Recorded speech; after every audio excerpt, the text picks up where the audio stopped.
I had always thought of the woods as a sanctuary, a place where the mind could finally unclench, where the chatter of the world faded into the rhythm of rustling leaves and distant streams. My name is David. I'm 32, and I've spent more nights under canvas in the wilds of California than in my own apartment. That August in 2022, I decided to take a solo trip to Yosemite National Park, craving solitude, maybe a little danger, and the kind of peace that only the high Sierra could offer.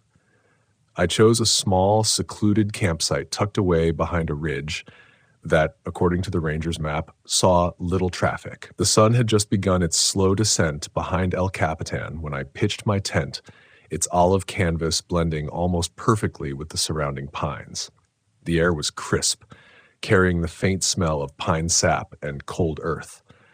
I unpacked my bag, arranged the essentials: water, a flashlight, a small first aid kit, and my notebook, and settled in, unaware that the night had already begun stitching threads of unease into the forest around me. At first, the sounds were familiar, comforting even, the occasional bird calling, the whisper of wind through the branches, the faint trickle of a distant creek. But as darkness deepened, the familiar rhythm shifted. There was a footstep, or so I thought, soft, deliberate, measured, not the random snap of a twig under a wandering deer's hoof. I froze, heart catching in my chest, straining to hear. Another step, and then another, echoing around the perimeter of my tent. My rational mind told me it was likely another camper, or perhaps a ranger doing a late patrol, but the park's map had made it clear. I was alone. My pulse quickened, but I reminded myself that panic would only cloud judgment. I grabbed my flashlight, its beam cutting a narrow path into the inky darkness, and unzipped the tent just enough to peer out. The forest stared back, indifferent and silent, as though the trees themselves were holding their breath. No one. Nothing. Yet the steps had sounded so close, circling, almost deliberate, as if the forest were rearranging itself around me. The minutes stretched unbearably, and then came the softest rustle. Different this time. Lighter, almost like fabric brushing against leaves. I held my breath, every nerve taut, every instinct screaming. I thought about the locals I had spoken to earlier that day, old park rangers and hikers who warned about strange occurrences in Yosemite after dark. They told stories of hikers hearing whispers where no one was, tents shaking in empty campsites, shadows that didn't belong. I never believed them, not until this moment. And then came the sound that made my stomach drop. A faint, deliberate scrape, like claws or maybe heavy boots, moving against the earth around my tent. I didn't move. I didn't breathe. I just listened, straining for any pattern, any sign of what or who was out there. The forest seemed alive in a way I had never noticed before, a living, breathing entity that knew I was trespassing in its heart. I gripped my flashlight tighter and slowly unzipped the tent further, enough to see just a sliver of the world beyond. Shadows danced in the narrow beam, but there was no form, no figure, nothing that could be identified. And yet the steps continued, faint but undeniably close, tracing a circuit around my small refuge. Every instinct screamed to flee, to run, to abandon the site entirely, but the thought of moving blindly through these ancient woods in near darkness terrified me almost as much as whatever haunted my campsite. I sat down, tried to calm my shaking hands, and whispered to myself, "Just observe. Don't react. Stay quiet." The sound of my own voice startled me with its vulnerability in the vast, indifferent wilderness. Hours seemed to pass, or maybe minutes, but the tension stretched into something unquantifiable, a liminal space where time and fear merged. I remembered a trick from my early days hiking with friends. If you pretend to ignore a presence, it sometimes dissipates. I tried to convince myself that I was imagining things, that every sound was the forest itself conspiring with my imagination. But then, unmistakably, there came a pause in the footsteps, and I knew immediately that whatever had been circling my tent had stopped just beyond the reach of my light. Silence became oppressive, every rustle amplified, every distant howl of a coyote a potential signal.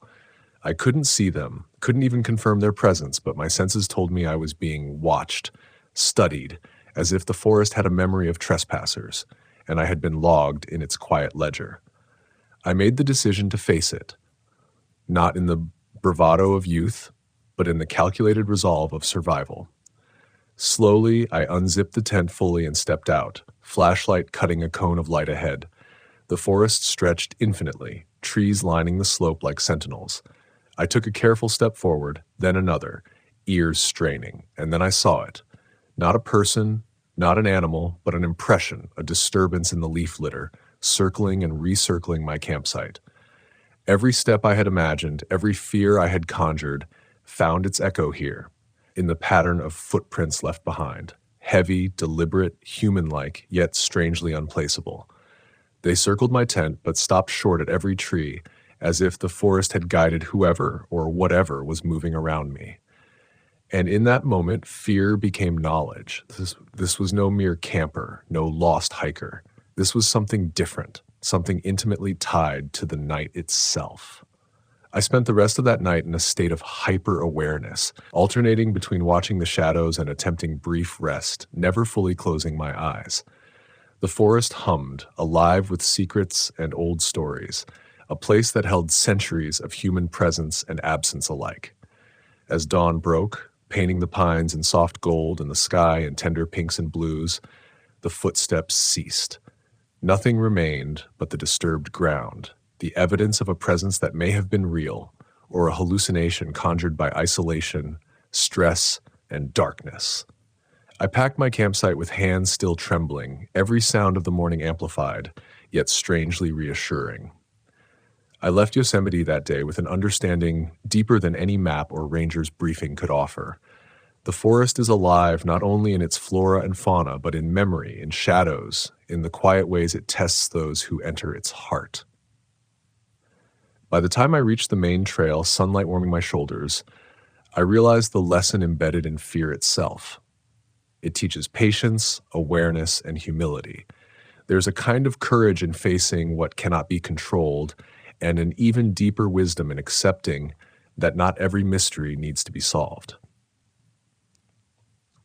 That night in Yosemite, I learned that the forest is a living entity, one that measures intentions, reads the heart, and remembers those who pass through its quiet corridors. The footsteps around my tent were not simply a brush with danger. They were an encounter with the profound, the inexplicable, a reminder that some parts of the world exist beyond human comprehension, and that respect, caution, and attentiveness are not just virtues, but survival tools. As I drove away, the mountains receding in my rearview mirror, I knew I would return, not to challenge the woods, but to listen to them, to understand them in ways that only those who have felt fear in the silent embrace of ancient trees can truly grasp.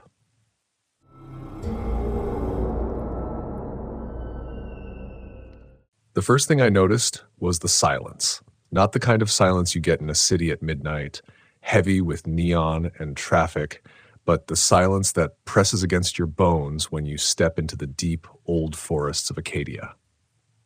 My name is Daniel, I'm 28, and I've spent nearly half my life chasing the kind of solitude only found where the pines grow dense and the wind has nowhere to go but to whisper between the trunks.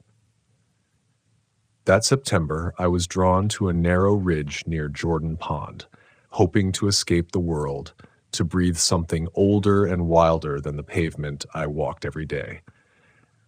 What I didn't expect was that the forest would breathe back. The campsite was modest, a clearing carved between twisted pines with a small, mossy rock I used as a table, and a stream nearby that sang in a voice both gentle and relentless. I'd arrived late, the sun dropping behind the mountains in streaks of orange and violet, the mist curling like smoke through the low branches. I remember setting up my tent with a strange, anticipatory tension, feeling like I wasn't alone, but dismissing it as the thrill of isolation. It's easy to convince yourself you're prepared. It's another thing entirely to discover that preparation can't shield you from what the woods hold. The first hint that something was off came as twilight thickened. I was cooking a small meal, the scent of sizzling bacon mingling with pine resin, when I heard it, a subtle rustling, like steps brushing against dead leaves. At first, I thought it was a deer, or a raccoon, maybe. But the movement had a cadence too deliberate, too measured, as if someone or something was pacing just beyond the tree line, watching. My pulse quickened, but I told myself I was imagining it. Rational thought is a fragile companion when your senses insist otherwise. As night fell, the forest transformed. Shadows stretched like fingers across my tent, the moonlight slicing through the branches in thin silver knives. I tried to sleep, telling myself the rustling had been the wind, the weight on my chest just nerves. But then the whispers began, not loud, not clear, but a pattern of exhaled syllables that carried through the cold air, brushing against the corners of my mind. I froze, listening. The whispers didn't form words I could recognize, yet they had intent. They wanted me to know I was being watched. I stayed perfectly still, imagining every possible explanation, hoping it was my own fear turned tangible. By midnight, the air was damp, heavy with fog, curling like smoke around the trunks. I had decided to investigate. Taking my flashlight, I stepped out of the tent, and the forest seemed to inhale with me. Every step on the soft pine needles felt amplified, every crack of a twig a warning. I scanned the shadows, heart hammering, and for a moment, the world felt impossibly vast. And then I saw it. A pair of eyes, reflecting faintly in the beam of my light, far across the clearing but unmistakably fixed on me. They weren't deer eyes, not fox eyes. There was an intelligence there, an awareness that made my stomach knot. I froze, rooted in place, unsure whether to retreat or confront. I returned to my tent. The image of those eyes burned behind my eyelids. Sleep became impossible, the darkness now a tangible pressure. Every creak, every snap of a branch made me flinch. I thought of turning on my phone, calling someone, but there is no service on that ridge. The forest swallows signals the same way it swallows light. Hours passed like days, and I found myself talking to the shadows, pleading, bargaining, trying to assert control over something I couldn't name. And in those long hours, I realized fear in the forest isn't a creature or a sound. It's the realization that the world you know isn't the only one that exists. As dawn began to bleed into the sky, the mist lifted in layers, revealing the ridge and the distant waters of Jordan Pond. I left the tent standing, belongings packed in a trembling hurry, retracing my steps along the narrow trail down the mountain. And yet, even in retreat, I sensed I had learned something essential. The forest has a rhythm that doesn't bend to human expectations. Its lessons are hard, visceral, and unrelenting. In the days that followed, I returned to Acadia, again and again, carrying the memory of those eyes, letting them teach me patience, respect, and the courage to face the unknown without succumbing to panic. I would tell you that the forest taught me to be fearless, but that would be a lie. Fear never left me. It lives in the pulse of the pines, in the sigh of the fog, in the way shadows gather at the edge of your vision. What I learned is more subtle. That courage is not the absence of fear, but the decision to move forward, to step lightly, to observe, and to acknowledge that you are just one story among countless others in the vast, indifferent woods. Acadia did not want to harm me. It wanted to remind me that every step I take here is borrowed, and every breath is a lesson. By the end of that September, I began to understand why locals speak of the unseen eyes in hushed tones. They are not monsters or myths. They are the forest itself, sentient in its patience, invisible but never absent, teaching vigilance, humility, and a kind of reverence that no campsite guide or survival manual could convey. Every camper who ventures into these depths carries a story, and sometimes those stories linger long after the tent is packed away and the trailhead fades behind you. I left Acadia with more than photographs and gear. I left with an awareness that solitude in the woods is never truly solitary, that the land remembers every step, every choice, and that fear, carefully faced, can become the clearest lens through which to understand yourself.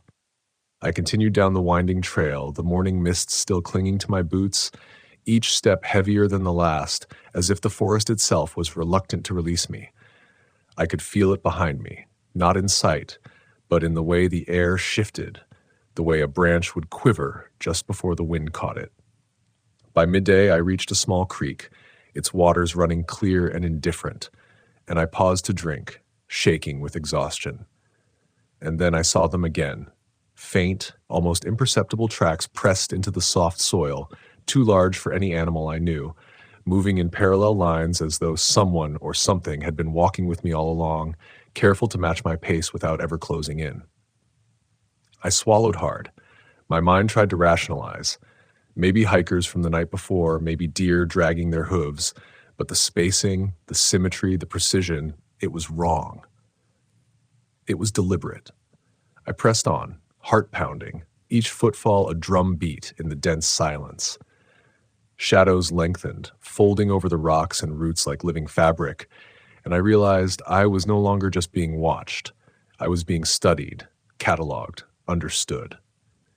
There is a certain horror in that, when the world you thought was empty is not, when the pines are not just trees but sentinels, recording every misstep, every glance, every lapse in attention. I remembered the words of a local I had met on the first night. The forest sees more than you see. It remembers more than you know.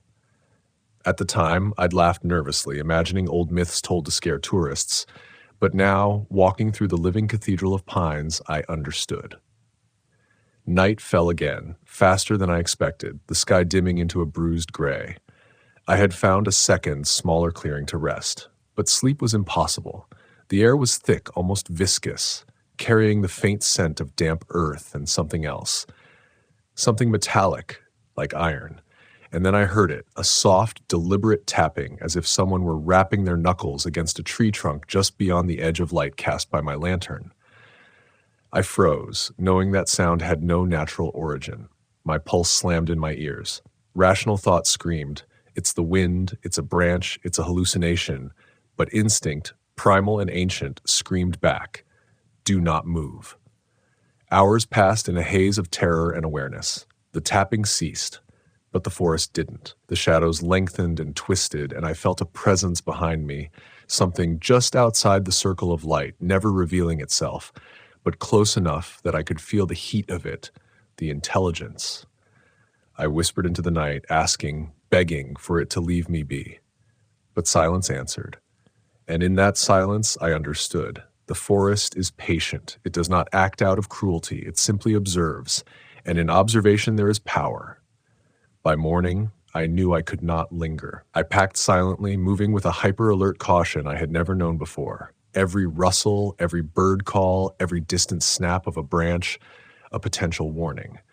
As I descended toward the trailhead, I stumbled across a small carved symbol etched into the bark of a pine, crude yet unmistakably deliberate, a circle enclosing two eyes, staring outward.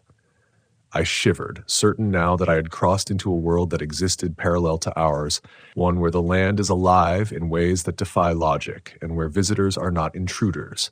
They are participants, their fear and respect measured, cataloged, and remembered. I left Acadia that September with a body exhausted but alive, and a mind irrevocably changed. The unseen eyes, the tapping, the tracks, they did not leave me once I returned to the roads and the cities. They haunt me in quiet moments, in the brush of wind against a window, in the way shadows fall across the living room floor. And yet, through that fear, through the near constant awareness of being observed, I discovered a clarity I had never known. To enter the deep woods is to confront your own vulnerabilities, your own assumptions, and to accept that control is an illusion. The forest gives no guarantees, offers no comfort, yet in that raw honesty it teaches more than any human instructor ever could. I returned home, but I returned with a new rhythm in my chest, a cadence tuned to the unseen, a respect for the silent watchers in the pines. I began to understand that every hiker, camper, or wanderer who ventures into these old forests carries a story etched into the very soil, every choice a lesson. The terror I felt was not punishment, it was instruction, an invitation to grow sharper, quieter, more observant, and profoundly aware that the world is far larger, far stranger, and far older than our fragile lives allow us to see. Even now, years later, I hear that tapping in the corner of my mind. I see the reflection of eyes in the periphery of my vision, a reminder that the woods never forget. But it is no longer a fear that paralyzes. It is a respect that moves me forward, an understanding that some lessons can only be learned when you step alone into the wild, when the wind whistles through the pines and the eyes that follow are patient, silent, and eternally watching. The forest does not forgive ignorance. It does not reward arrogance, but it transforms those who walk its paths with courage, with humility, with the acceptance that we are all just visitors, glimpsing a world older, stranger, and more alive than we ever imagined.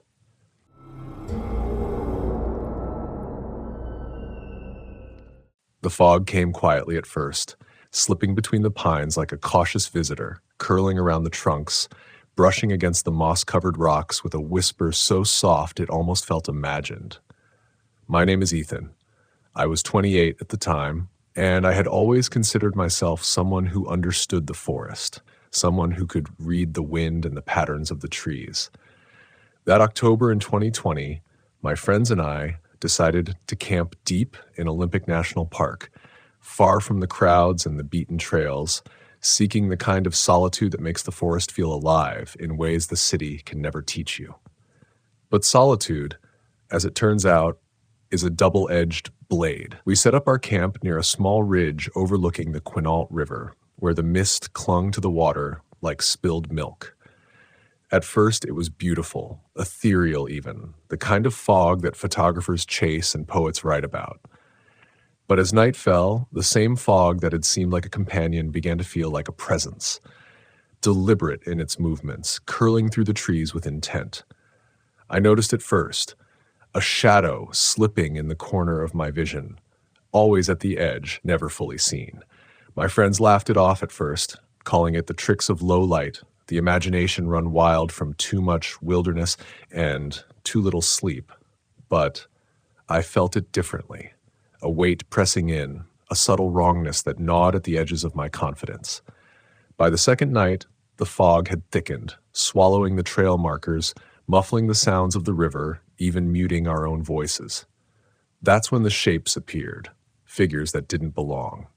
I saw them at first as vague silhouettes, tall and hunched, moving just beyond the trees. I tried to rationalize, telling myself it was the way shadows stretch in fog, the effect of a flickering campfire. But there was a rhythm to their movements, a deliberate pacing that mirrored ours, always keeping distance but never disappearing. I felt my pulse quicken, not in panic at first, but in a rising, uneasy awareness that the forest was watching us with knowledge and perhaps with intention. I told myself to focus on what I knew, stay calm, stay inside the circle of our small campsite, light the fire, make noise. But when I stepped out for water, I saw it fully for the first time. A figure, taller than any human should be, standing among the ferns, the fog hugging its outline so perfectly it seemed carved from the mist itself. Its face, or the lack of one, was featureless, a void that reflected nothing. And then it moved. Slowly, deliberately, sidestepping behind the trunks, disappearing and reappearing like a living shadow. That's when fear stopped being theoretical. My logical mind scrambled for explanations. Elk? Bear? Rogue hikers? But there was no sound, no scent, nothing alive that could move like that. Only that silence, that dreadful patience, pressing against the walls of my awareness. We tried to sleep, but every crackle of the fire, every rustle of leaves, made us jump. I couldn't stop watching. The fog seemed to respond to our fear, thickening and thinning like breathing, as if it were aware that we had noticed. By morning, my friends admitted they had seen things too. Shapes shifting at the edge of the clearing, shadows moving against their vision. There was an unspoken agreement among us not to speak too loudly about it. Fear has a way of crystallizing when named, of giving shape to the unknown in ways that make it inevitable. We packed slowly, our hands trembling, glancing over our shoulders as the fog swallowed our trail. I learned then that some parts of the forest are not meant to be dominated or understood. They are meant to be experienced, and in experiencing them, we are humbled. Walking back down the trail, I couldn't shake the feeling that we were still being observed. Every step that crunched on fallen leaves was mirrored by a silence that pressed behind us. I caught glimpses of the figures again, always at a distance, always shrouded in that relentless fog. They never approached, never threatened in any traditional sense, but their persistence taught me a lesson more profound than any survival guide could. Fear is not only in the danger we can name, but in the subtle awareness that the world is larger and stranger than we are. There is a vigilance and intelligence in the wild that is patient, that watches, that waits. And sometimes it waits for us to realize that we are not alone in the places we believe we can control. By the time we emerged from the mist into clearer air, the forest behind us seemed almost innocent again.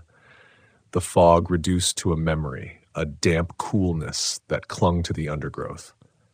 But I carried it with me, the lesson etched into my skin and my mind. Camping is not about conquering nature or about proving courage. It is about respect, about noticing the shapes that move at the edges of perception, about understanding that some mysteries are better approached with humility. The fog that followed us was not just mist. It was a teacher, a mirror of our own assumptions and fears, and a reminder that true wilderness is alive in ways that cannot be tamed. Even now, years later, when I close my eyes and think of Olympic National Park, I see the mist curling between the pines, and I feel the weight of those unseen figures following, patient and silent. There is a beauty in the forest that draws you in, yes, but there is also a darkness that tests you, shapes you, and leaves a part of itself with you forever. And perhaps that is the real gift of camping in the deep woods, not the thrill, not the solitude, but the profound awareness that you are alive, and that life in its rawest form is bigger, stranger, and more mysterious than you will ever fully know. The deeper I walked into the park that morning, leaving the ridge behind, I realized the fog had left a residue on me, not on my clothes, not on my skin, but on the way I perceived the forest. Every tree seemed to lean just slightly, as if trying to whisper secrets. Every bird call sounded like a warning, and the river, so jubilant and loud in daylight, seemed to carry the echo of something patient and watching beneath its surface. My friends spoke little, each absorbed in the same unshakable sense that something unseen had been close, so close that the line between imagination and reality blurred, leaving us suspended in a quiet dread that didn't dissipate with distance. We had entered the wilderness seeking freedom, but we had discovered restraint. Restraint imposed not by rules, not by terrain, but by the awareness that the forest itself held dominion. By midday, we reached a small clearing, and I decided to rest by a rock that jutted over a creek. As I sat, I felt a sudden shift in the air. The fog we had thought confined to the ridge seemed to coil around us again, subtle this time, almost imperceptible, brushing against my neck like a soft caress. My heartbeat quickened, not in fear exactly, but in recognition. The fog was here again, following, remembering. And then I saw it. Movement not quite human, not quite animal. One of the figures stepped from behind a thick alder, and this time I couldn't deny its form. It was tall, impossibly thin, and moved with an elegance that defied gravity, its head tilting as if studying us the way a scholar studies a specimen. My rational mind grasped for explanations, for a root in reality, but there was none. It didn't threaten, didn't charge. It simply existed, a being that had no right to be there in the ordinary rules of the world, and yet was, unmistakably. I remember the moment when I realized fear is not always loud or violent. Sometimes it is quiet, a slow tightening in the chest, a coiling in the stomach. It is the understanding that the universe contains things you cannot negotiate with, cannot reason with, cannot hope to conquer. And yet, in that same moment, I felt an odd clarity, a piercing lucidity that comes only when you are confronted with the inexplicable. The figure retreated, dissolving into the fog as if it had never been, leaving us in a silence so complete that the sound of our own breathing seemed intrusive. We didn't speak, none of us could. Words felt inadequate against what we had witnessed. As afternoon waned into evening, the fog thickened once more, drawing long spectral fingers over the undergrowth. Our route back was no longer a line on a map, but a labyrinth of shadows and uncertainty. The sun was already low, its pale light struggling to pierce the mist, and every step forward was a negotiation with doubt. My friends clung to my presence, perhaps unconsciously seeking a tether to someone still grounded in reason. But I was only as grounded as my own nerves allowed, and each time a shadow flickered at the corner of my eye, each time the fog thickened in a way that seemed unnatural, I had to confront the truth that the forest was vast, patient, and not bound by human perception or expectation. That night, when we finally made camp in a small grove near a stream, the fog descended fully, swallowing the world around us. Our fire, though bright, seemed like a fragile defense against the pervasive whiteness. I lay awake, listening to the hush of the woods, aware of movements that could not belong to deer or raccoons. The figures returned, gliding at a distance, always observing, always just out of reach. I felt my resolve being tested, not my courage, but my understanding of reality itself. Each time I convinced myself I had imagined them, I caught another glimpse, a repetition, a confirmation that the forest was alive in ways I had only dared to read about in books, not experience firsthand. By the third day, the tension had evolved into a strange, disciplined vigilance. We moved slowly, deliberately, leaving no trace that might tempt curiosity, speaking only when necessary. I learned to notice the smallest cues, the way the fog shifted around certain trees, the way the underbrush seemed to part as if guiding or warning us. Fear became a tool, not a curse. It heightened my senses, made me aware of subtleties I had ignored in my eagerness to master the wilderness. I realized then that the true danger was not in the figures, not in the fog, but in underestimating the forest and overestimating ourselves. That lesson, more than any sighting, more than any scare, was the one I would carry forever. When we finally descended to the lower trails, where the fog thinned and sunlight returned, there was a strange sense of dislocation. The forest appeared ordinary again, yet nothing about me or my friends was unchanged. We had glimpsed a dimension of the woods that resisted human understanding. We had seen that some presences are patient, silent, and yet impossible to ignore. And as the Olympic wilderness opened into the broader park, the figures and the fog seemed to recede, but not vanish entirely. They had left something with us, a quiet, insistent knowledge that the forest watches, and that sometimes the only safe course is respect, awareness, and humility. Even now, whenever I return to campfires, to rivers, to trails in the Pacific Northwest, I feel the lingering awareness of that fog. I remember the way it moved, the shapes that emerged from it, the way fear transformed from something paralyzing into something instructive. The wilderness is not merely a place to escape, but a mirror of our limitations, our vulnerabilities, and our capacity for awe.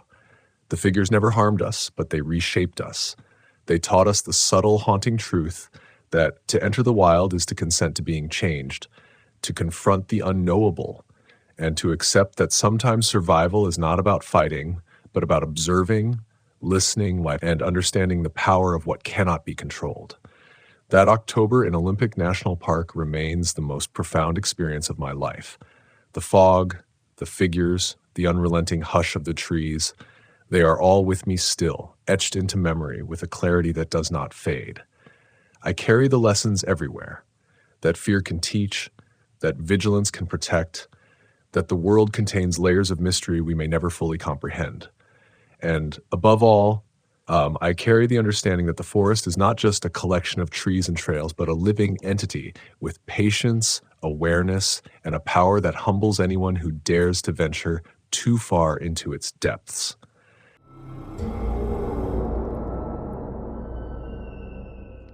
I've always believed that the woods tell the truth before people do, and on a warm June evening in 2022, I learned just how unforgiving that truth can be.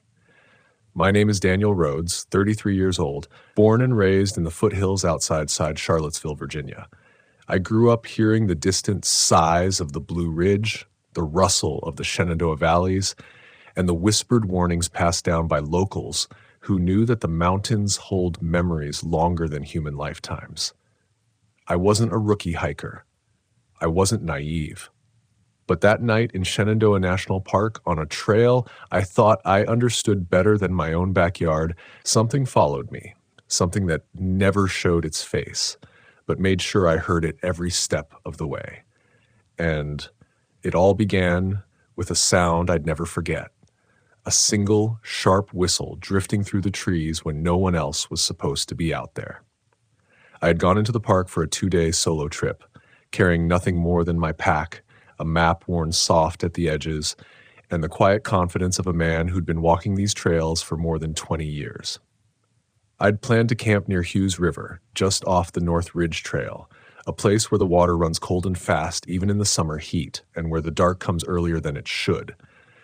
Locals say that part of the forest is older, angrier, more watchful. I'd always laughed that off, brushing it aside as folk superstition, the kind every mountain town grows from. But the deeper I went that evening, the more I felt that strange, creeping sense that the woods were paying attention to me, the way a predator studies the movement of something smaller in its path. The first whistle came just after sunset, when the sky had melted into a deep violet and the forest floor was losing its colors by the minute. I'd stopped to tighten my pack straps when I heard it. High, thin, deliberate, not birdsong, not wind, not anything natural drifting in by accident. It came from somewhere behind me on the trail. But when I turned, I saw nothing except the silhouettes of massive oaks leaning into the fading light, their branches locked like arms above the trail. I waited, listening, feeling my heartbeat tick louder in my ears. Nothing followed, no footsteps, no shifting leaves, just the soft, steady hum of the night insects slowly taking over the soundscape. After a moment, I convinced myself it must have been some kind of bird call, though no bird I knew called out just once with that kind of precision. I kept walking, but the forest changed. The air got heavier, thicker with dew and the scent of wet moss. Darkness pooled faster between the trunks, and the silence between insect calls felt strangely stretched, as if the entire forest was inhaling, holding its breath. I've spent countless nights alone in the Appalachian woods, but this was the first time I felt as though something was matching my pace, staying just out of sight but never out of reach. The second whistle came about 15 minutes later, clearer this time, closer. It sliced through the stillness like a blade, sharp and intentional. This time I froze where I stood, gripping the straps of my pack so tightly the nylon bit into my palms. Again I turned, scanning the trail, the underbrush, the shadows clinging to the slope. I didn't see anyone, but the feeling that I was no longer alone settled into my spine and stayed there, coiled and patient. I tried calling out, "Hello? Anyone there?" My voice felt small against the immensity of the forest, swallowed before it could rise. No answer came, just the distant rush of the river. I waited, forcing myself to breathe slowly, to stay rational. People sometimes hiked late. Maybe someone was goofing around. Maybe a kid was trying to scare hikers. Maybe. There was a normal explanation. But the locals' voices came back to me then, the stories spoken quietly over diner tables or whispered at gas stations late at night. Stories about whistles in the woods that didn't belong to any person. Stories about something on the ridges mimicking human sounds to lure hikers off the trail. Stories I'd always brushed off. I walked faster. By the time I reached the small clearing I'd chosen for my campsite, the sky was fully dark, the last threads of daylight choking out behind the mountains. I moved quickly, almost frantically, pitching my tent, gathering fallen branches, setting up my small fire with the urgency of someone trying to outrun a thought. But even as the flames caught and crackled to life, throwing warm light across the clearing, the tension in my chest didn't loosen. I kept glancing toward the tree line, half expecting something, anything, to be standing there watching. When the third whistle came, I dropped the piece of firewood I was holding. It came from the left side of the clearing, low and almost playful, like someone signaling a friend. But it wasn't just the proximity that terrified me. It was the tone. Too human, too calm, too deliberate, as if whoever or whatever was making it wanted me to know it was there, wanted me to feel its presence, wanted me to understand that this was no accident. I backed toward my tent slowly, my breathing ragged, my eyes struggling to pierce the darkness beneath the clustered pines. The fire popped sharply behind me, the sudden sound making me jump. My mind raced, my instincts screaming to run, to leave the gear behind and sprint toward the trailhead. But logic held me still. Running at night, alone on uneven terrain, that was how people disappeared. So I stood in the firelight, forcing my voice to stay steady as I spoke into the dark. If someone's out there, this isn't funny. Silence. Then leaves shifted, just once. A single step, heavy, controlled. My skin tightened. That was no deer, no small animal. That was the calculated weight of something or someone large enough to mean trouble. The fire crackled again, and in that flickering light I could see just enough of the forest edge to make out the suggestion of movement. Something low to the ground, then still, waiting, watching. I should have left then, packed up, abandoned the plan, and hiked back out with nothing but moonlight to guide me. But pride is a dangerous thing in the wilderness. It convinces you you're safer than you are. It tells you fear is weakness. And a man who grows up in these mountains is taught not to run from shadows. I stayed. I tried to eat, but every bite felt forced. The forest listened. That's what unnerved me most. The woods didn't breathe or shift the way they normally do. They watched, quietly, intensely, as if something within them had silenced everything else. And then, sometime around midnight, when the fire had burned down to a slow, pulsing glow, the fourth whistle echoed through the trees. This one wasn't close. It wasn't far. It came from everywhere. A long, drawn-out note, rising, falling, more melodic than before, almost like someone trying to imitate a tune, but getting the rhythm slightly wrong. I felt the hair on my arms lift as the sound wrapped around the clearing like a cold hand closing around my throat. It felt impossible, unnatural, as though the forest itself was amplifying it. I sat perfectly still, my breath shallow, my heartbeat pounding so loudly I was sure whatever was out there could hear it. Then, from behind me, another whistle. Different pitch, different direction. Something was circling me, not quickly, not clumsily, but with intention. Deliberate, measured, a hunter's patience. My mind raced through scenarios. Lost hikers, pranksters, someone drunk wandering through the woods, but none of them made sense. No one moves silently through dense brush at night. No one circles a stranger's camp without speaking, without stumbling, without a flashlight. And absolutely no one mimics two different whistle tones with such unnatural precision. I stood up slowly, my legs trembling despite my effort to steady them. I held my headlamp in front of me like a shield, sweeping its beam across the tree line. The light hit nothing but branches, leaves, empty shadows, but those shadows felt deeper than normal, darker than anything I'd ever encountered in these mountains. My voice cracked as I called out again, "Who's out there?" The forest held its breath. Then something answered, not in words, not in movement, but with one long, low exhale, so close behind me I felt the warmth of it touch the back of my neck. That breath on the back of my neck didn't feel imagined. It wasn't the wind shifting, and it wasn't the forest exhaling through the trees. It was warm. It was moist. It carried the faintest scent of soil and something sweet, almost metallic, and it rooted me in terror so complete that every instinct I had collapsed into a single primal command: don't turn around. Because something deep in me, something old and instinctive and buried in the marrow, believed that if I turned my head even an inch, I wouldn't walk out of that clearing alive. I don't know how long I stood there, frozen, feeling that breath linger against my skin. Seconds? Minutes? Time breaks when fear tightens around it. The fire had nearly died by then, just a few red pulses glowing like eyes at the base of the pit. Behind me, the forest shifted. Not a rustle, not a step, but a presence adjusting itself, the way a person might stand over your shoulder, curious to see what you'll do next. My headlamp trembled in my grip. I knew I had to move, but moving too fast could trigger whatever was stalking me. So I did the only thing that made sense. I closed my eyes, inhaled quietly, and stepped forward, away from the heat of that breath. The moment I moved, the night around me snapped.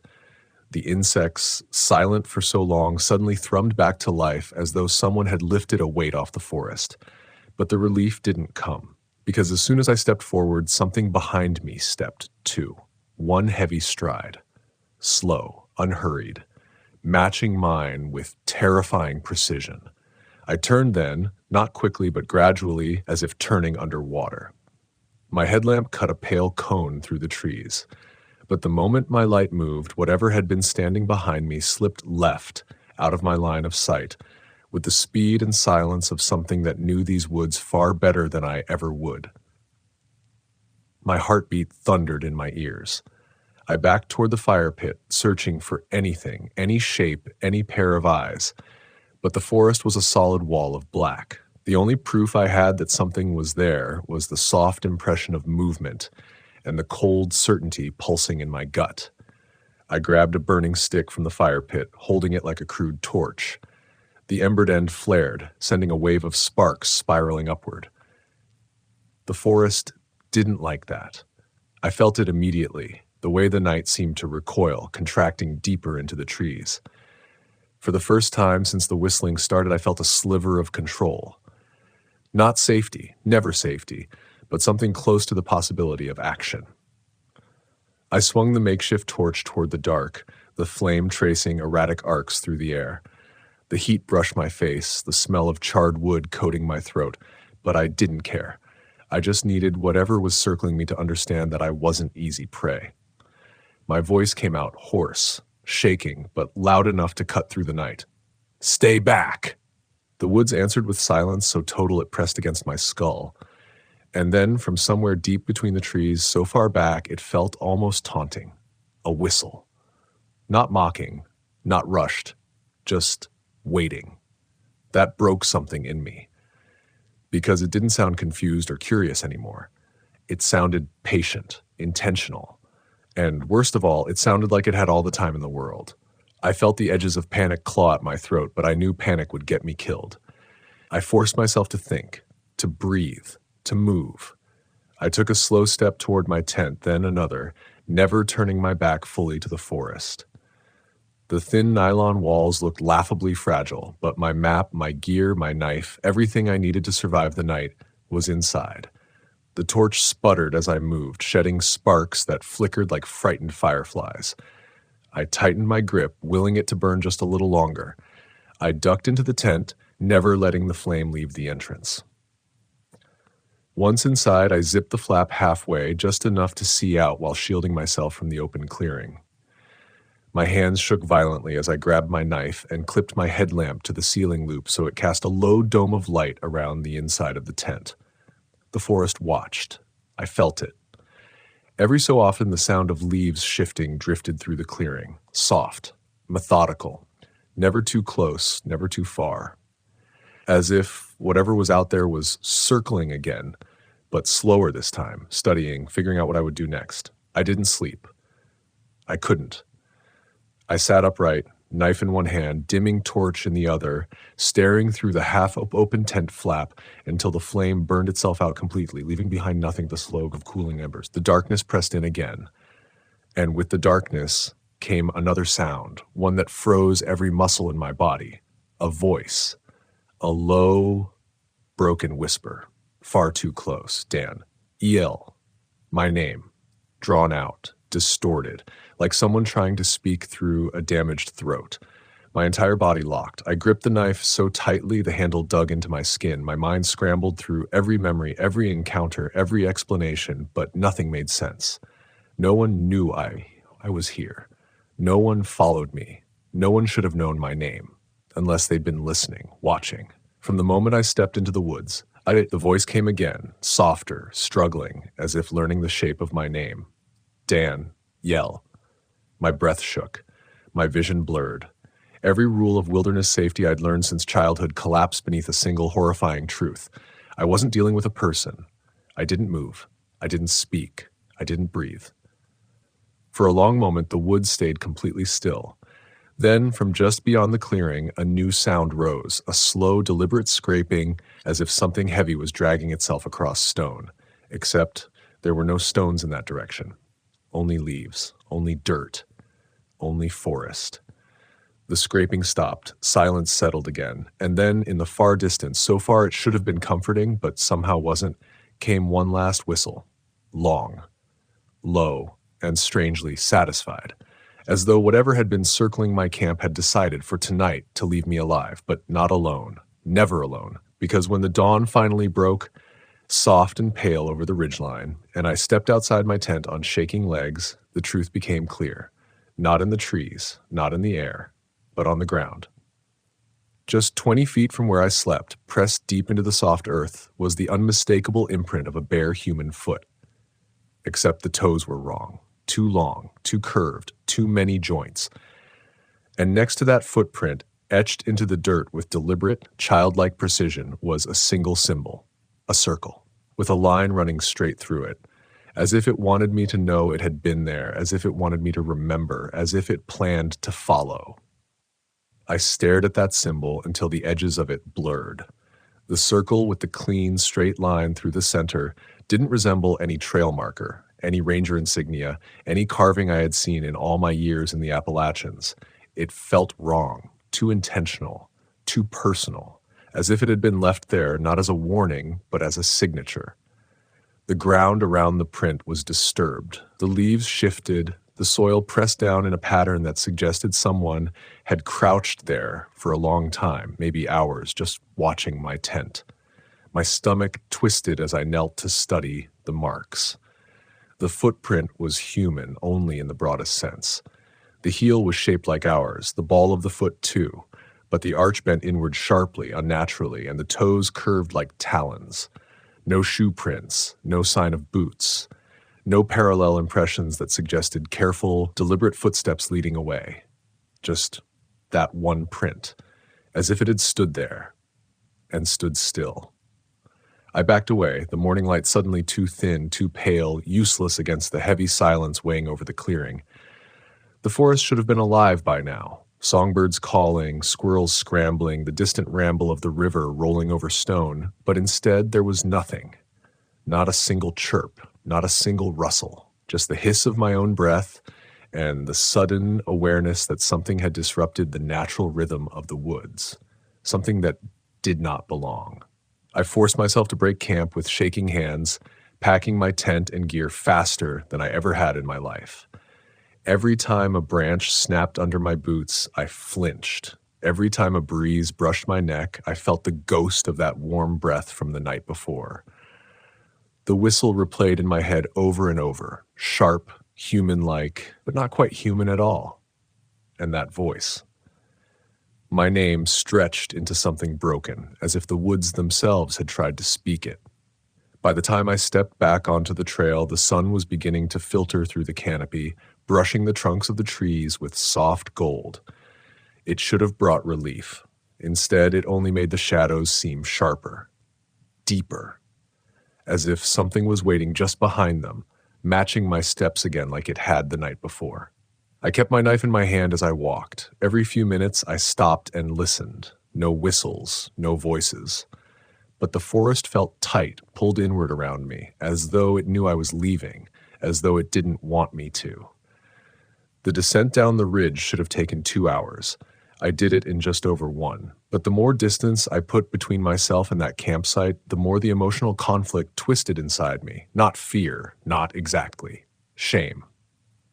Because a part of me felt like I was running, like I'd been tested, watched, studied, and then dismissed, as if whatever had stalked me had decided I wasn't worth the effort. That thought lodged itself deep, a thorn of humiliation I wasn't prepared for. I've been raised in these mountains, taught that the land judges everyone who steps into it. Some get welcomed, some get ignored, and a rare few get challenged.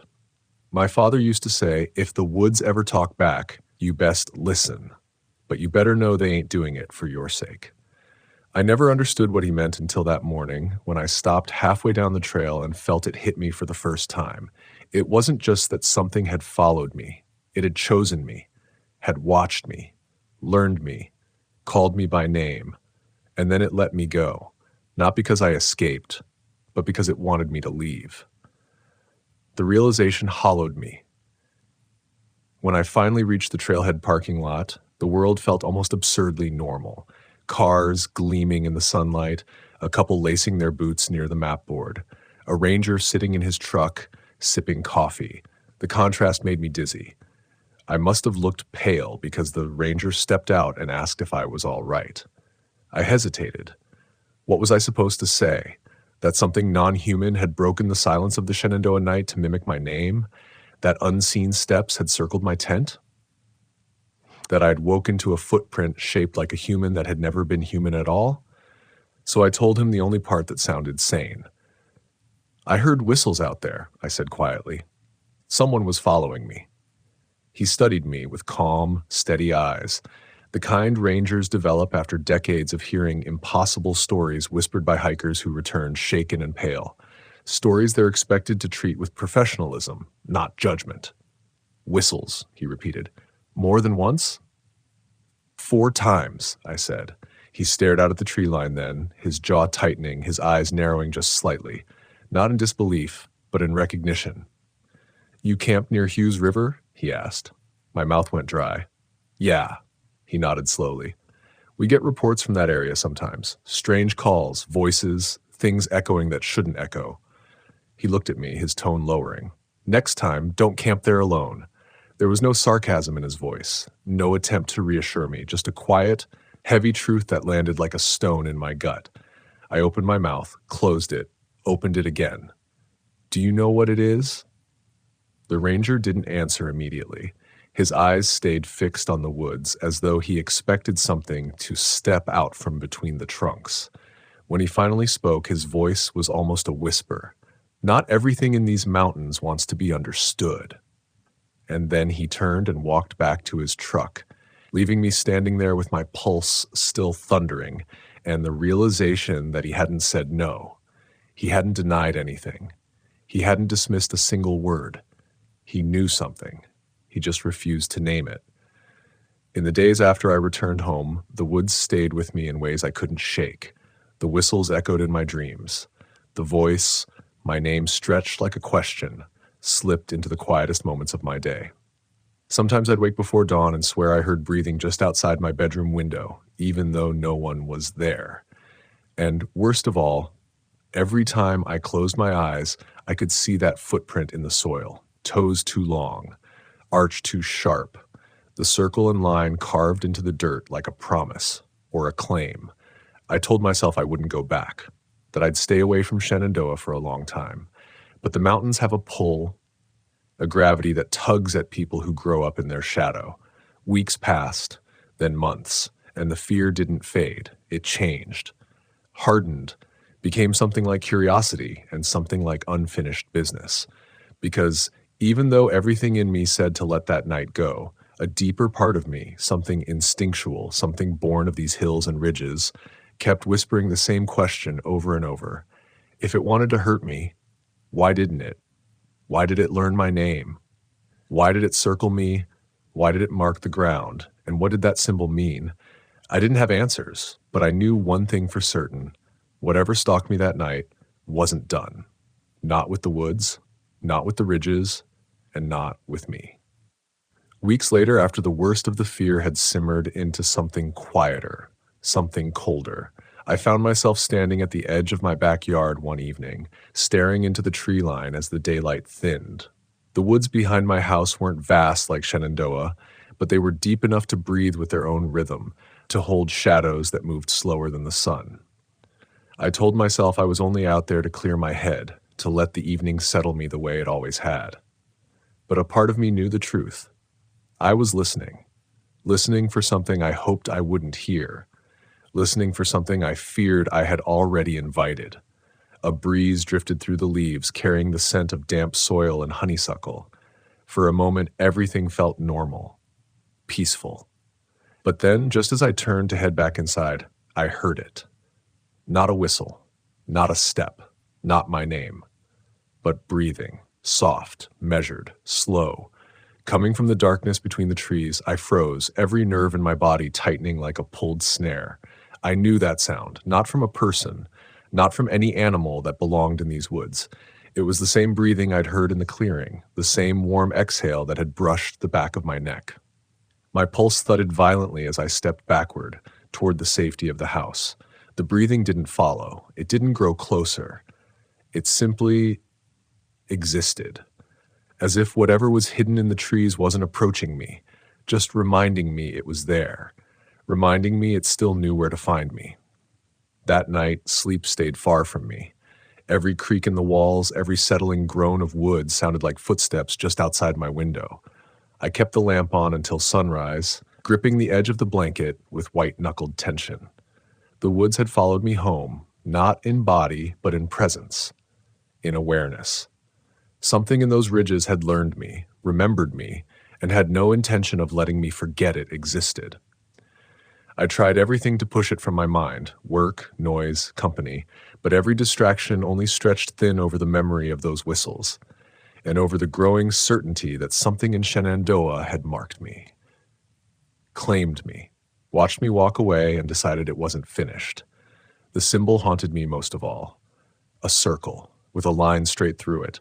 Simple, primitive, purposeful. I searched for explanations, old indigenous symbols, surveyor marks, hobo signs, trail codes. Nothing matched, nothing even came close.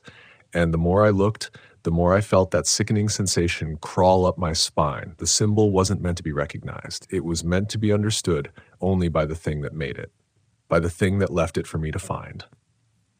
One late night, months after the encounter, I found myself driving without planning to, without deciding to, back toward the Blue Ridge. My mind was fogged, my focus drifting, guided by something deeper than logic. I didn't turn into the park. I didn't stop at a trailhead.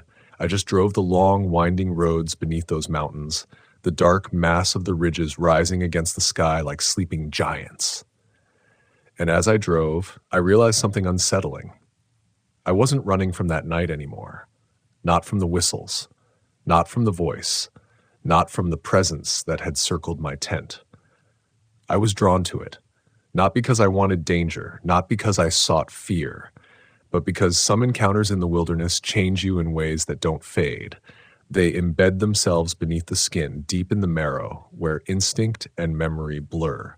And once something ancient in those forests chooses you, the mountains never let you go entirely.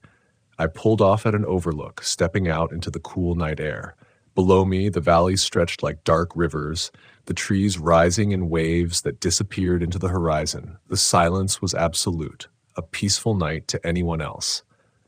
But I felt it, the same way you feel someone staring at you across a crowded room. A presence, a weight, a watchfulness. Somewhere in that endless sea of trees, something was standing in the darkness, still and patient, waiting the way it had waited outside my tent, waiting the way it had waited at the edge of my yard, waiting for me to return. I swallowed hard, the cold wind biting at my cheeks, and whispered into the night, "What do you want?"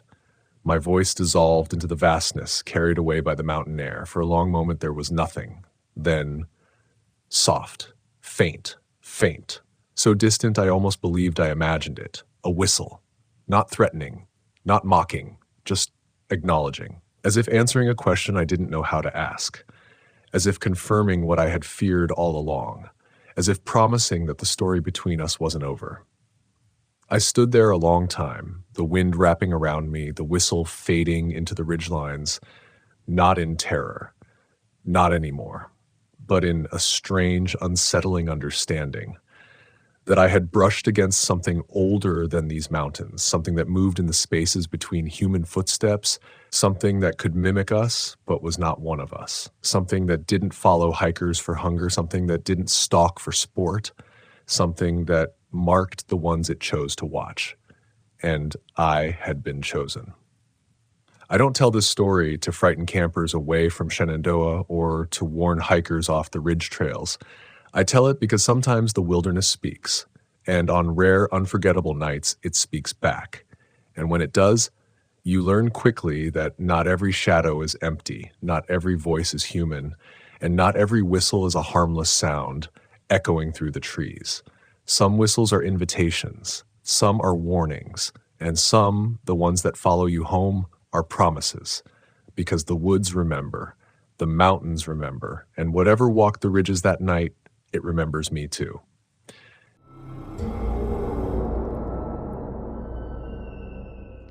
I had never believed in the stories people whispered around campfires, the tales that curled like smoke into the night air, leaving an uneasy chill in your chest. But the night I met the stranger at my campsite in Big Bend National Park, every instinct I had about isolation, the wilderness, and the unseen shadows in the desert proved to be not only true, but terrifying in ways I could never have imagined. My name is Daniel. I was 29 at the time, and I had always sought the solitude of the wild as a kind of refuge, a place where the constant noise of life could not reach me. Big Bend had always been a favorite. The vast emptiness of the Chisos Mountains, the whispering winds through the canyons, the stark contrast of the desert night sky speckled with stars. This was where I felt most alive. Yet, that March in 2021, the desert taught me that being alone does not always mean being safe. I arrived mid-afternoon, the sun low enough to cast long shadows across the red clay soil, yet warm enough to burn my arms as I carried my pack along the narrow trail that led to my chosen campsite near the Rio Grande. The locals had warned me of the early spring winds and the occasional unexpected visitor, strangers who wandered far from the park roads. I laughed it off, thinking of it as small-town superstition, a story told by rangers to keep night wanderers cautious. But even as I set up my tent, there was a subtle shift in the atmosphere, a quiet tension that settled into the brush and rocks around me, as if the land itself was holding its breath. By the time the sun dipped below the jagged horizon, painting the sky in strokes of crimson and gold, I had a small fire going, a thin wisp of smoke curling into the cool evening air. I had unpacked my small gear meticulously, the sleeping bag, the lantern, the thermos of coffee, and my notebook where I chronicled my trips.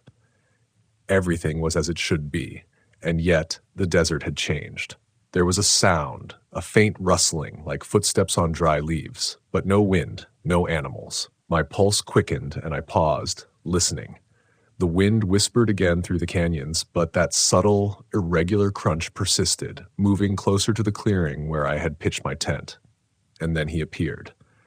At first, I thought he was another camper. His clothes were dark, almost blending with the shadows of the desert, and his face was partially obscured by a wide-brimmed hat. He carried nothing, no backpack, no visible tools, nothing to suggest he had been on the trail. He simply stood there, motionless, observing. I called out, asking if he needed assistance or a place to camp, but he only tilted his head slightly, a gesture that was both curious and unsettling. The air thickened. I felt a strange compulsion to retreat into my tent, to shut the world away, but my feet felt rooted to the ground, my eyes locked on the silhouette framed against the dying light. Minutes passed, or perhaps hours, the desert's silence stretching time into something slippery and ungraspable. Then, in a voice that was softer than the wind, he spoke, not directly to me, but as if the words were intended for the night itself. "It's not safe here," he said. There was no malice in the tone, yet every fiber of my being screamed that something was wrong. I asked him what he meant, but he only shook his head, the brim of his hat shadowing his features further. And then, almost imperceptibly, he began to walk backward into the darkness, his steps soundless, swallowed by the night. I blinked, thinking I had misperceived it, but when I looked again, he was gone. The place where he had stood was empty. There was no trace, no footprints, no disturbed earth, nothing. The rest of the night was a restless blur. Every snap of a branch, every howl of a coyote, every whisper of wind through the mesquite trees set my nerves on fire. I kept checking the perimeter of my campsite, flashlights sweeping the desert floor, but the stranger had vanished. Sleep came in broken intervals, haunted by the shadow of his presence, by the feeling that I was being watched, even when I was alone. By dawn, I had packed up quickly, driven by an instinctual need to leave, though the rational part of me told me it was just a man passing through.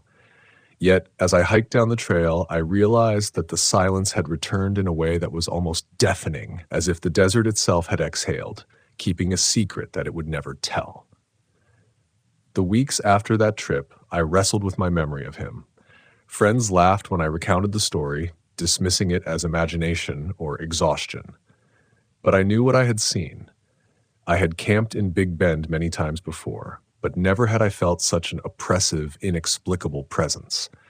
It wasn't fear of danger in the traditional sense. The stranger carried no weapon, no threatening stance, but it was the awareness of something entirely outside the natural order, something that existed on the boundary between reality and the unknown. I learned to respect the desert in a way I hadn't before, to understand that solitude comes with a price, that the land itself can harbor watchers, guides, and unspoken warnings that demand attention. I returned to that campsite the following year, with friends this time, cameras, and a sense of rationality to ground me. But the memory of that vanishing visitor lingered, etched into the crevices of my mind like the lines in the canyons themselves. We hiked, we explored, and though I laughed and shared stories, I could not shake the sensation that eyes followed us, even when we were surrounded by the warmth of daylight.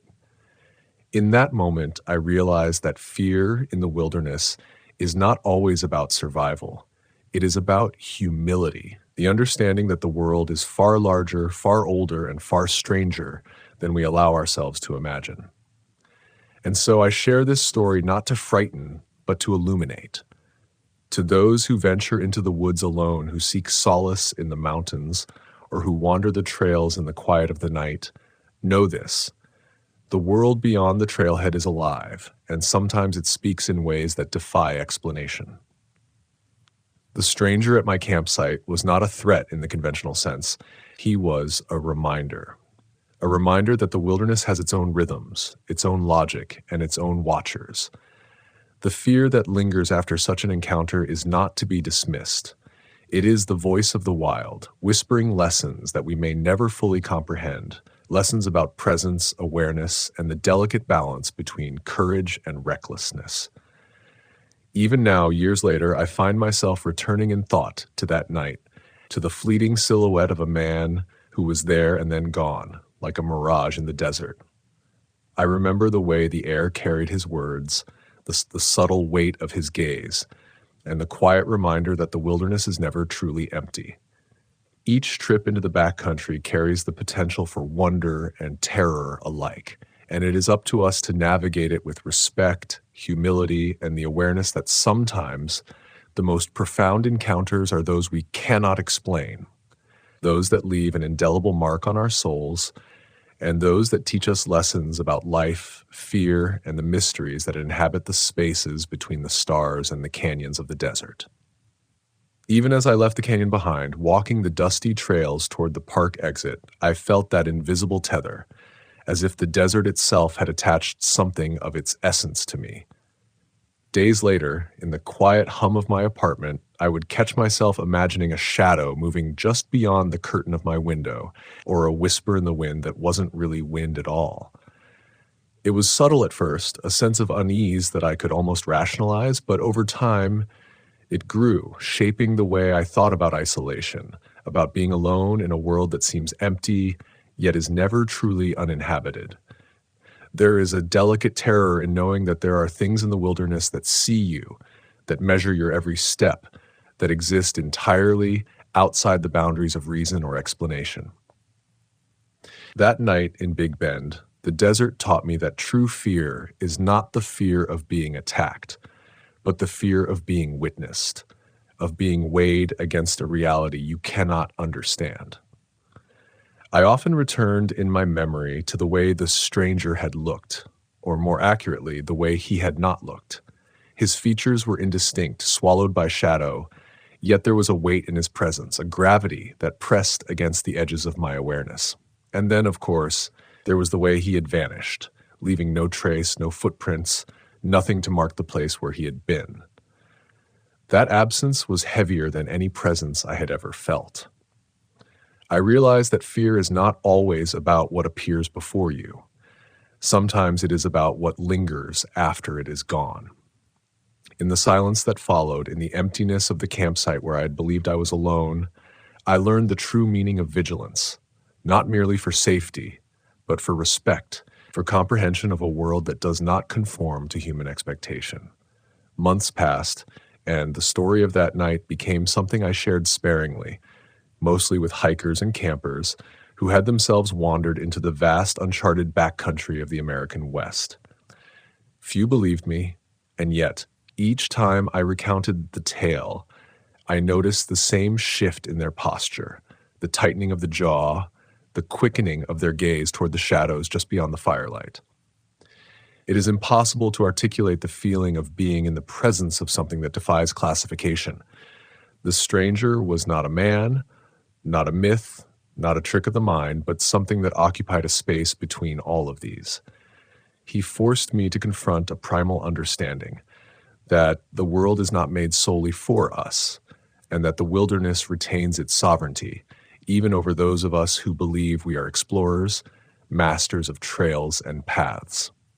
I returned to Big Bend a year later with a small group, friends who shared my fascination with remote landscapes and the unknown, carrying a sense of safety in numbers. Yet, even in their presence, I felt the pulse of that night in March, the lingering echo of the stranger's warning. The desert does not forgive arrogance, and it does not allow hubris to go untested. We hiked the same trail, camped at a distance, laughed, and spoke in low voices. Yet the wind shifted differently. The shadows stretched longer, and the silence between our words felt thick with unseen eyes.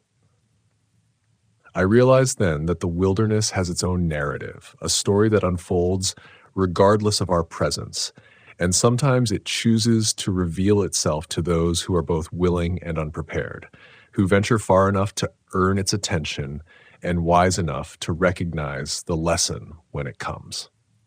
On the last night of that trip, as my friends slept under the dim glow of lanterns, I wandered the ridge above our campsite, staring into the vast expanse of the Chihuahuan Desert. The moon had risen, casting silver light over the jagged mountains and flatlands, turning familiar terrain into an otherworldly landscape. That is when I felt it again.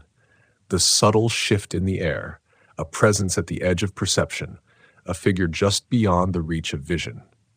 My heart hammered, but there was no panic, only recognition. He was there, or something like him, standing at the boundary where the desert folds into shadow, as if acknowledging my return. I did not speak. I did not call out.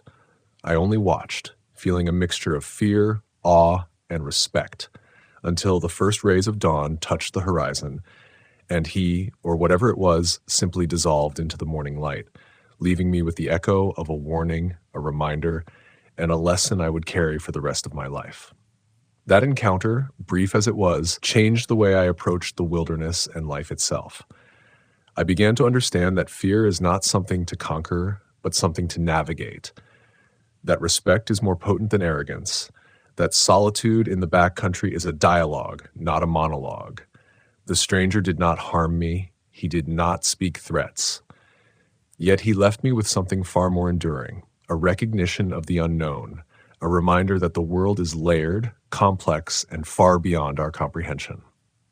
And perhaps in that lesson, there is a kind of beauty, a kind of sacred terror that humbles the mind and expands the soul simultaneously. Even now, when I plan a solo camping trip or hike into the depths of an unfamiliar park, I carry that memory.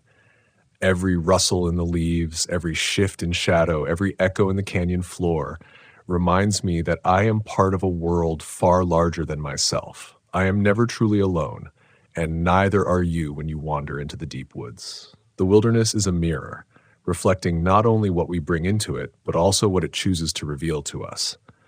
The stranger at my campsite was a reflection of that truth, a figure that existed not to frighten, but to teach, to confront, and to remind. In the quiet hours before sunrise, as I close my eyes under the canvas of my tent, listening to the subtle sigh of wind over rocks and desert flora, I remember his words, soft, almost carried on the wind. It's not safe here. and I understand them differently now. Safety is not merely the absence of danger, it is the presence of respect, the awareness of boundaries, and the humility to recognize that we occupy only a small fraction of a world that is vast, ancient, and alive with mysteries. That night in Big Ben taught me more about myself than any city, any friend, any book ever could. It taught me that fear, when tempered with observation and respect, becomes a guide, a teacher, a guardian in the shadows, and that sometimes the lessons we cannot explain are the ones that shape us most profoundly. And so I leave you with this, not as a warning, not as a tale to frighten, but as a truth to carry with you into the backcountry, into the darkened trails, into the quiet spaces of your own life. The wilderness is alive. It watches. It teaches. And every so often, in the fleeting silhouette of a stranger who vanishes as if into air, it reminds us of our own smallness, our own vulnerability, and the sacred awe of being alive in a world that exists beyond the limits of our understanding.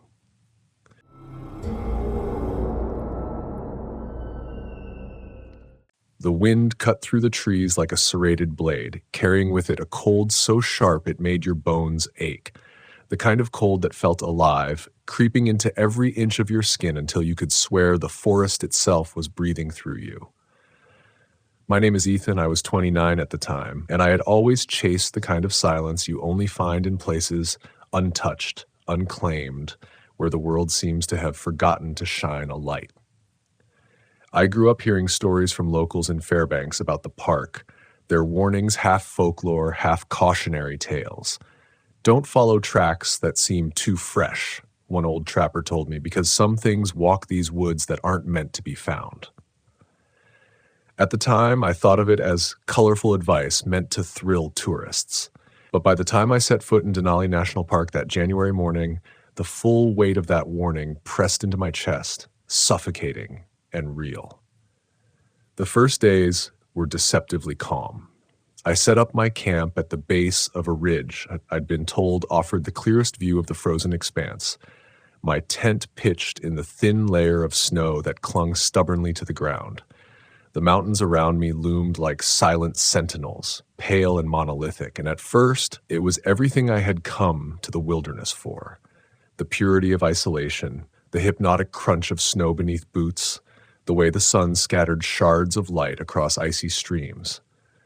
But even in that quiet, I felt the subtle rhythm of the park's heartbeat, the faint rustle of unseen wildlife, the soft groan of ice under the weight of the wind, the way shadows seemed to stretch longer than the sun's logic allowed.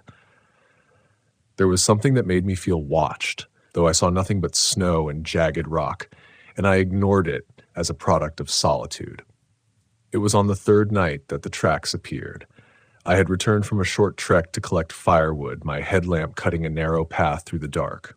When I stumbled across them, deep, singular footprints in the fresh snow, I froze. They were human, though unnaturally large and perfectly spaced as if the person, or whatever it was, walked with an eerie, deliberate calm. The prints began just beyond my camp and led deeper into the woods, then abruptly stopped. It was the stopping that unnerved me most, like the world had taken a breath and held it. Part of me screamed to follow them, to see what had made these marks, and part of me screamed louder to run, to pack and leave before whatever had been here returned.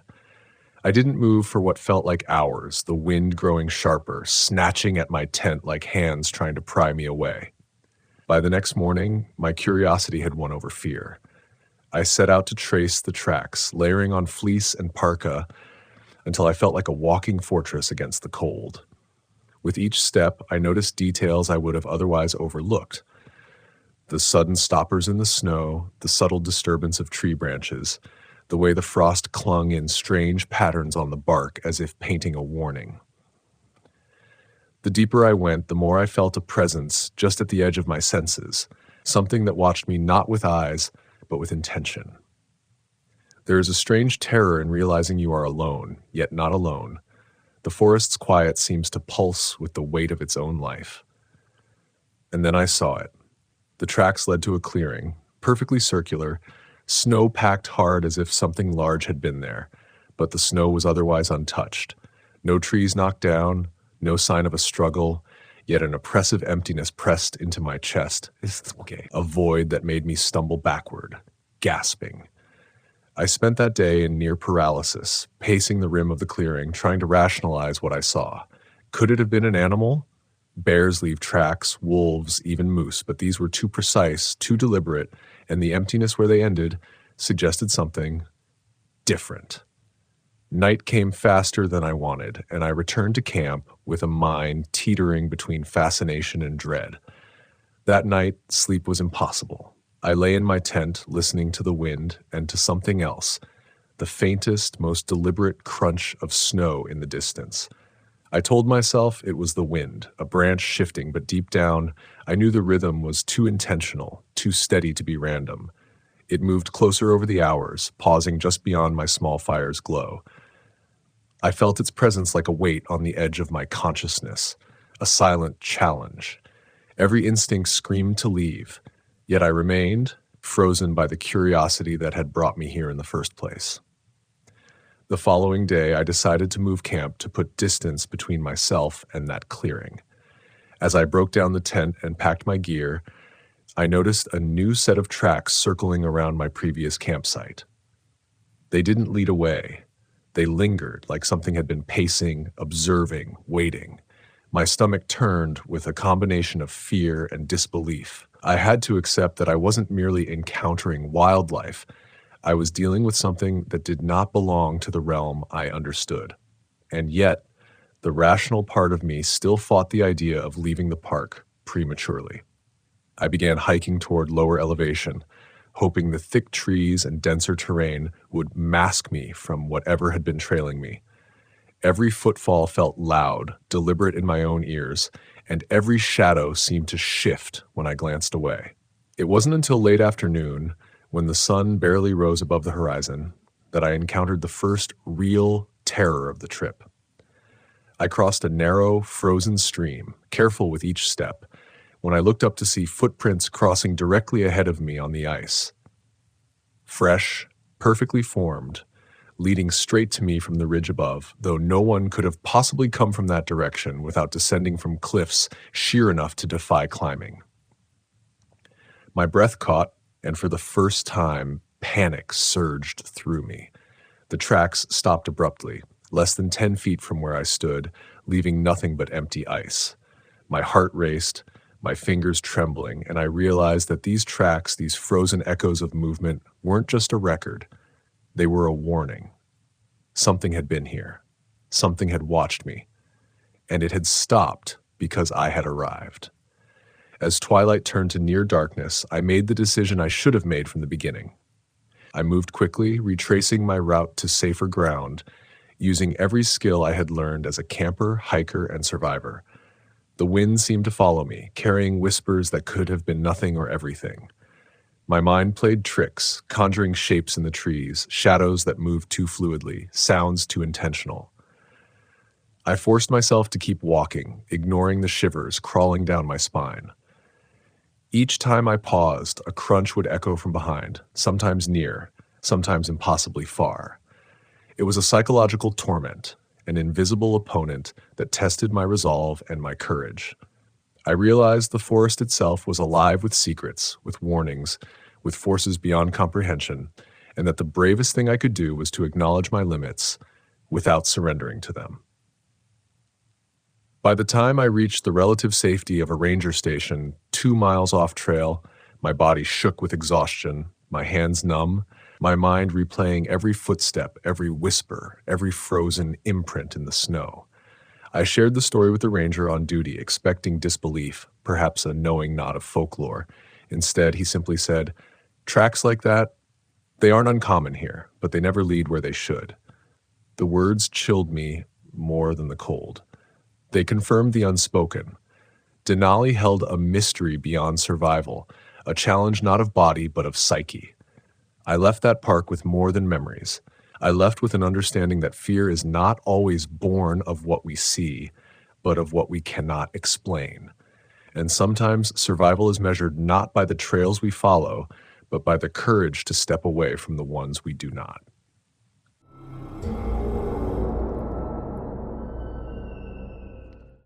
Glowing eyes pierced the darkness like twin embers suspended in the night, watching me from somewhere deep in the forest where the wind whispered secrets only the mountains understood.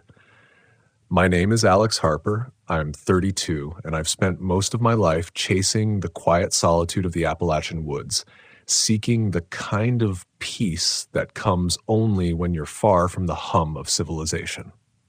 But that August night in Grand Teton National Park, Wyoming, I discovered something else entirely, an understanding that nature holds shadows as much as it holds light, and sometimes those shadows are awake. I had set out alone, drawn by the grandeur of the jagged peaks and the crystal reflection of the Snake River, seeking a campsite tucked away from the well-trodden paths, the kind where only a few locals dared wander. The air carried a crispness that hinted at autumn, even in midsummer, and the pine needles underfoot were damp, giving every step a muffled, careful rhythm. I had been hiking since noon, tracing ridgelines and secret valleys I had memorized from maps and old stories, whispered by Wyoming ranchers who claimed the mountains were alive in ways you could neither see nor explain. By dusk, I had found a clearing that seemed untouched by human hands. A circle of stones hinted at past campers, perhaps hunters or wanderers like me, and I pitched my tent with the precision of habit, aware of the isolation around me. As I settled in, the sun dipped behind the peaks, painting the world in bruised purples and fiery oranges. I built a small fire, the kind that radiates warmth and yet feels too fragile against the vast dark beyond. It was then that the first sense of unease crept in. Not through sound, but through silence. The usual forest orchestra, the chirping crickets, the rustling leaves, faded into something expectant, like the world was holding its breath. I chalked it up to the thrill of solitude, the mind's natural tendency to color shadows with stories.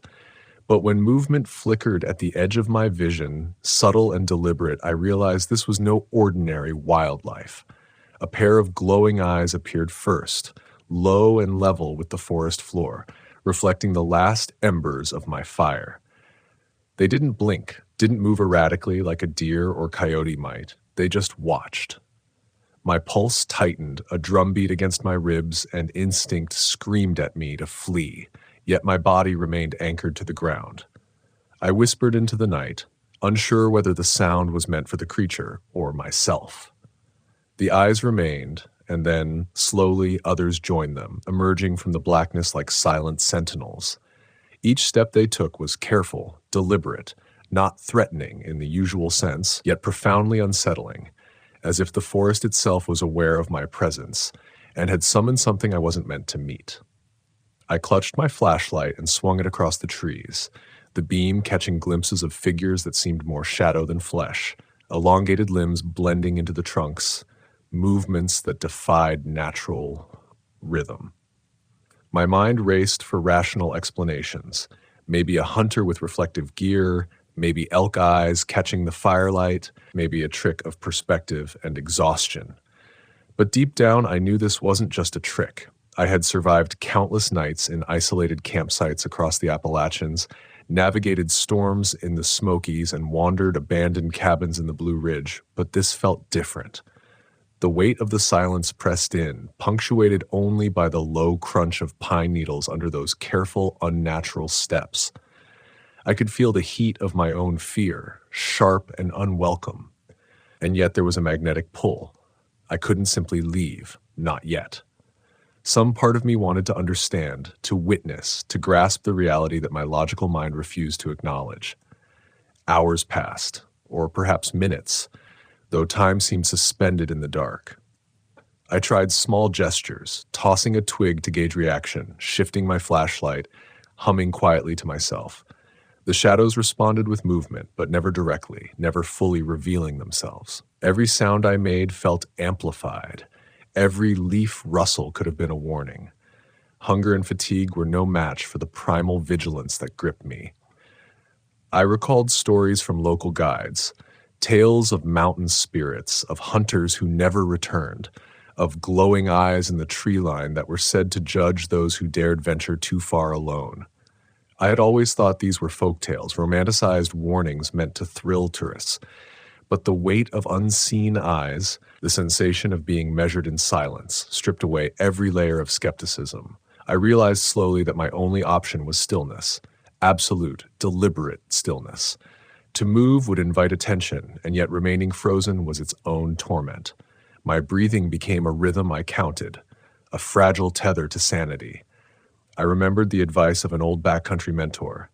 When the forest watches, don't confront it. Respect it, and it might let you leave.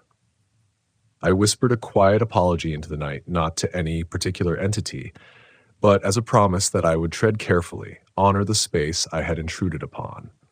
Gradually, the glowing eyes receded into the darkness, dissolving into shapes and shadows until the forest returned to its normal symphony of sounds, as if whatever presence had tested me had decided I was no threat, or that I had earned the right to leave. Dawn arrived with hesitant light filtering through the jagged silhouettes of the Tetons. The night's terror still clung to my skin, an invisible weight that made every branch, every rock feel charged with memory. I packed my campsite slowly, observing every detail as if the forest itself might be watching my farewell. On the trail back to the main path, I noticed subtle signs that confirmed my unease. Trampled underbrush in patterns too deliberate for animals, like stones moved from their natural positions, a faint musky scent that lingered in the air. I realized that fear wasn't merely about danger. It was a form of respect, an acknowledgement that wilderness was not just a backdrop for human adventure, but a living, breathing entity with its own rules, its own sentience. By the time I reached my car, parked under the watchful peaks, the adrenaline had faded, leaving a quiet reverence. I wasn't triumphant. I wasn't exhilarated in the conventional sense. I was changed, aware that the wilderness could be intimate, terrifying, and sacred all at once. That night in Grand Teton National Park taught me that survival is not always about confrontation or endurance. It's about perception, humility, and the willingness to yield to forces larger than oneself. The forest doesn't apologize for its shadows, and the night doesn't forgive carelessness, but there is an extraordinary beauty in recognizing that balance between fear and respect. Even now, years later, I remember the glow of those eyes, the slow, deliberate steps, the silence that spoke louder than any scream. And every time I return to the mountains, whether in Appalachia or Wyoming, I carry that memory like a compass, reminding me that fear can be a teacher, terror can be transformative, and the wilderness always has stories that outlast human understanding.